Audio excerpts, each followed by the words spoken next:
Hello, my dear students. Welcome to this session in Chapter 6 Anatomy of Flowering Plant. Today's topic will be the description about dicot stem as well as monocot stem. Right now we are starting with dicot stem. It is also considered as sunflower stem. If we see the transverse section of a young dicotyledonous stem, first structure which is present at the outermost side, that is the outermost protective layer of the stem, it is known as epidermis. And here also in epidermis many hair-like structures they are found. They are also known as trichomes or stem hairs. Actually they are multicellular, and outside the epidermis is a covering or a layer which is known as cuticle. Here students, I have mentioned 1, 2, 3, 4 like this numbers.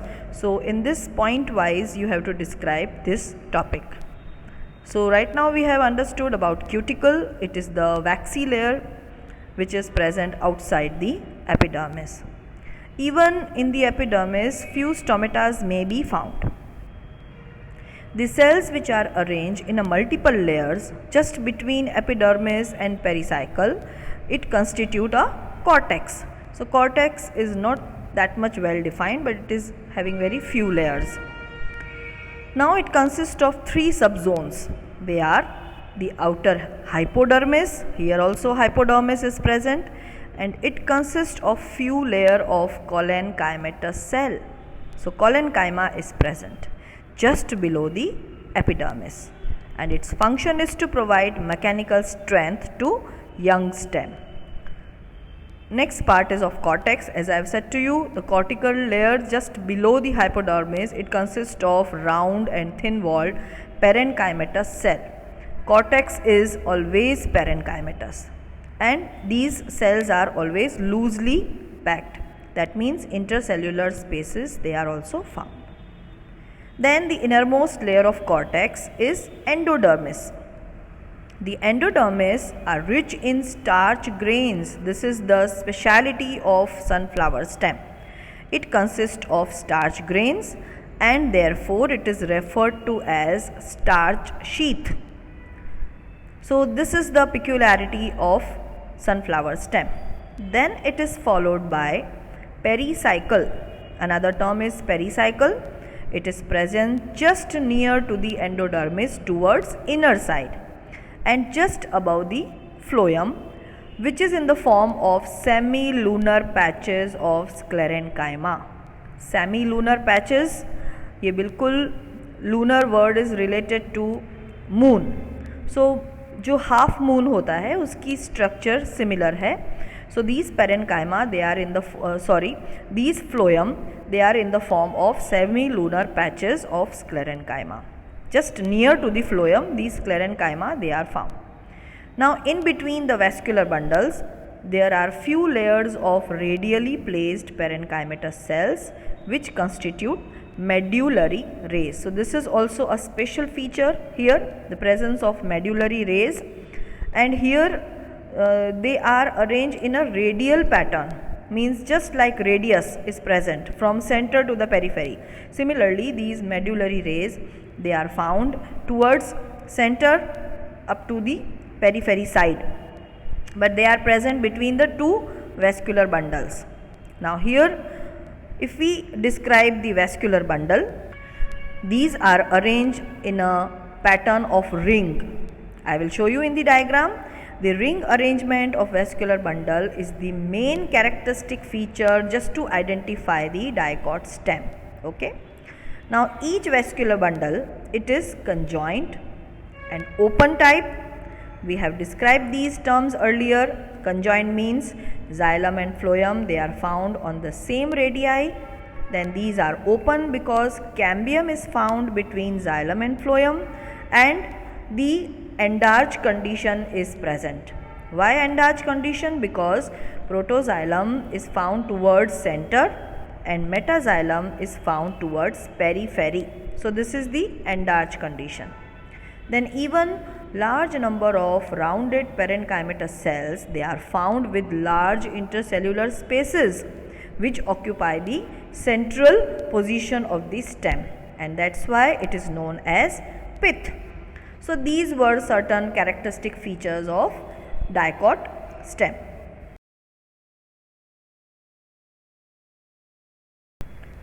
Okay students, let us describe the structure regarding sunflower stem. In first figure, this one, we will see this is the cross section, that is the transverse section, which is also known as TS of sunflower stem. If we cut, a round structure is seen because the stem is round, and here the outermost layer, that will be known as epidermis. Then epidermis, they have these epidermal hairs are present, which are also shown here. These are also known as trichomes, and another name is stem hair. Now this epidermis, it is followed by hypodermis. Hypodermis is collenchymatous. So collenchyma is found. Now this parenchyma, it is also known as cortex. So cortex is made up of parenchyma. Then followed by endodermis, then followed by pericycle. Here pericycle is semilunar patch form. So only this much portion that is considered, which is a pericycle part. It is semilunar patch. Here you can see this patch, it is pericycle. This whole part, it is pericycle. So only in this diagram, this much portion that is shown to you, only this much portion. It is magnifying structure. So this is the semilunar patch, which is also known as pericycle. Then the vascular bundle is located. So firstly, vascular bundle, it consists of phloem towards outer side, xylem towards inner side. So these are the part of xylem. And if we describe xylem, the protoxylem is towards center because pith, it is located towards center. So protoxylem is towards center and metaxylem is towards outer side, that is periphery. So this type of arrangement of xylem, that is endarch. Okay, we have understood this term.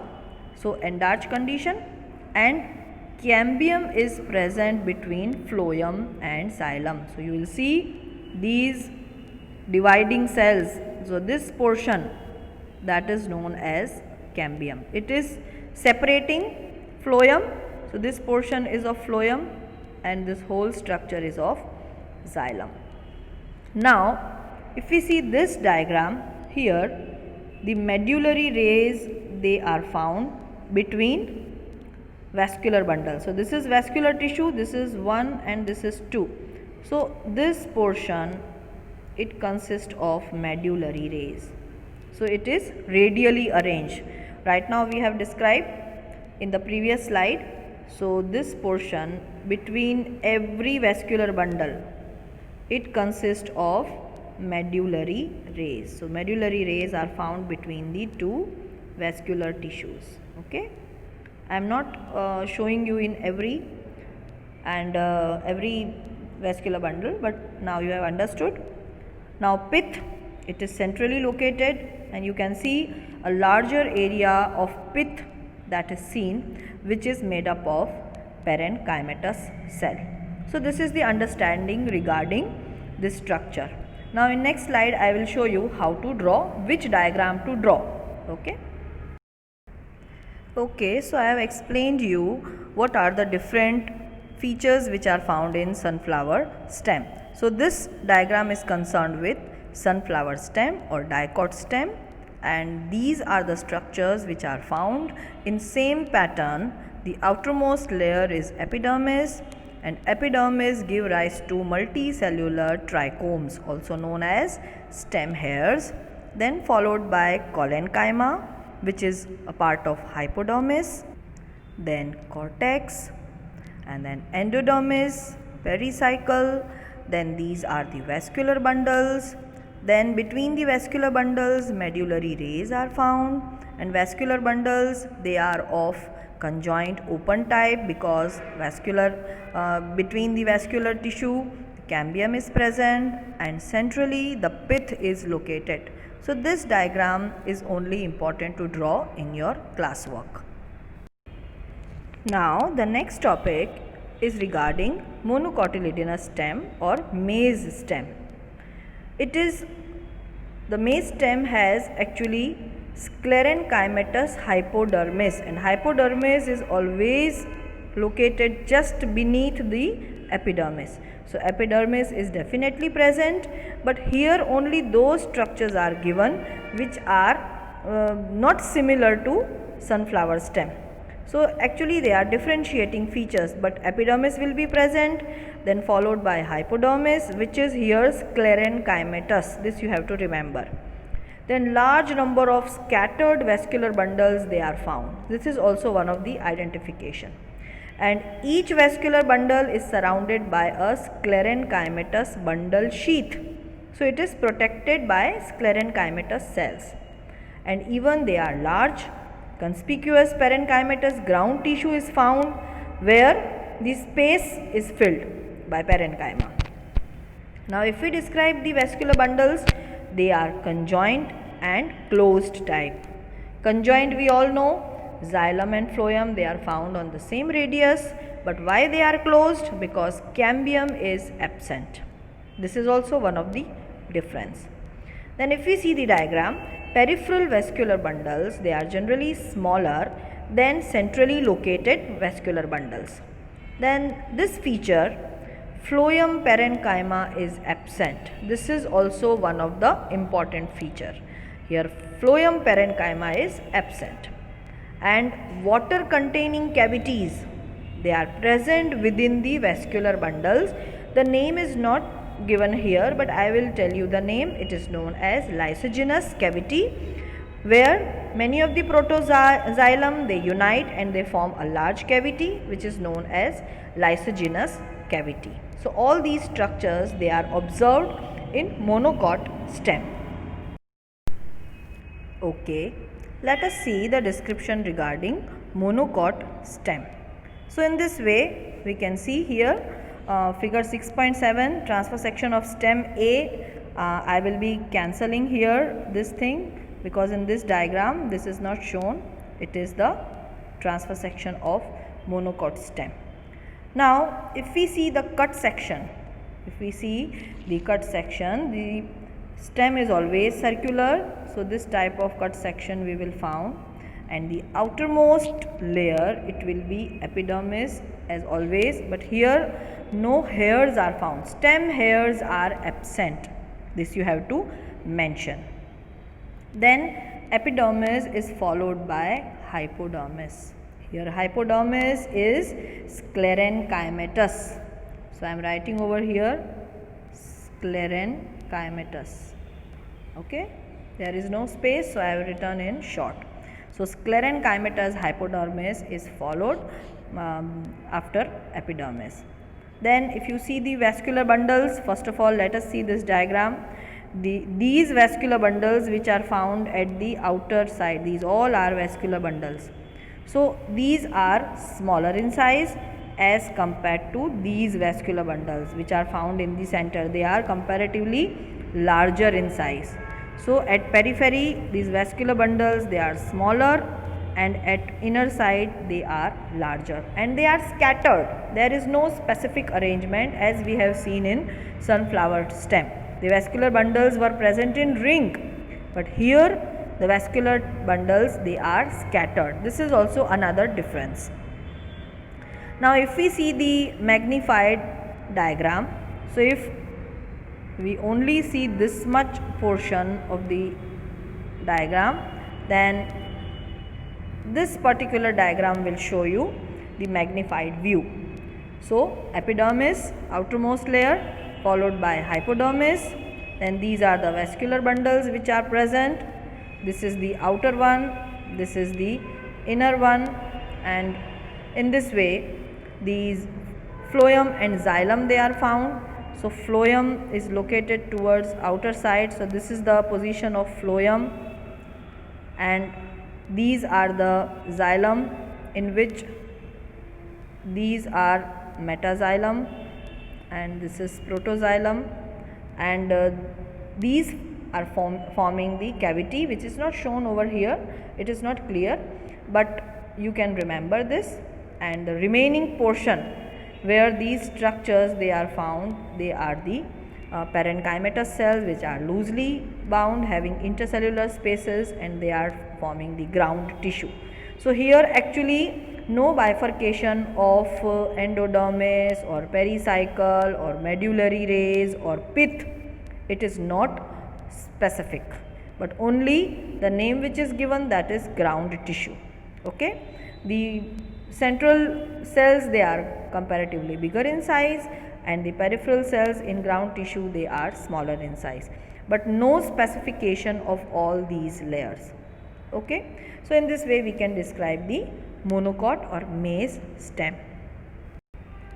So now we have understood the different parts of maize stem, that is the monocotyledonous stem, and here this is the epidermis, which is followed by hypodermis. Hypodermis is sclerenchymatous. Then you can see the vascular bundles, they are scattered in the cortex, which is a ground tissue, and vascular bundles, if we see towards the epidermis, they are smaller in size as compared to those which are found in center. And even the sclerenchymatous covering or surrounding, which is known as bundle sheath, that is found. So in this way, this diagram is important to draw in your classwork. Now this picture is showing how to write in your classwork. It is in the question form. The question is asked like, describe internal structure of sunflower stem or young stem of dicot plant. Even in another way, describe types of internal structure of sunflower stem. So you should know each and every term, and point wise, like firstly starting with epidermis, then trichome hairs, then endodermis, cortex, hypodermis, main cortex, then even followed by vascular bundles. So in this way you are supposed to describe this topic. Then next will be about small questions can also be asked, like what do you mean by bundle cap, what is fascicular cambium, that we have not learned, but I will show you later on in the later part of the chapter. But in this way even small questions can be asked. So this is the description of all these structures. Now this question is regarding internal structure of monocot stem, or state maize epidermis period. So in this way, first we will be starting with epidermis, followed by ground tissue, followed by vascular bundle, and all the descriptions which are written as such you have to copy in your classwork. So remaining points are about phloem and xylem. The description, it is very important. Here you can see the V-shaped arrangement. The phloem tissue is located outside in V shape. There is no phloem parenchyma present in this I have mentioned earlier. And even xylem tissue, if you see, it is arranged in shape of an English alphabet V. 3 to 4 vessels are present in it, and 2 big vessels are known as metaxylem. They are located on 2 separating ends of V, while protoxylem are located inside the based regions of V. And as I have said to you, during development of vascular bundles, some of the cells which are around protoxylem break and a big cavity is produced, and this big cavity is known as lysogenous cavity, and this cavity is filled with water. This is the main identification of this tissue or this maize stem. If you see the transfer section, this is observed. So in this way we end our session here only. I hope the 2 different topics, it will be interesting, and diagrammatic representation, they are very important. Diagram I have already explained and showed which diagram to draw, so I think there will be no confusion. So till then, keep practicing. Take care. Bye bye students.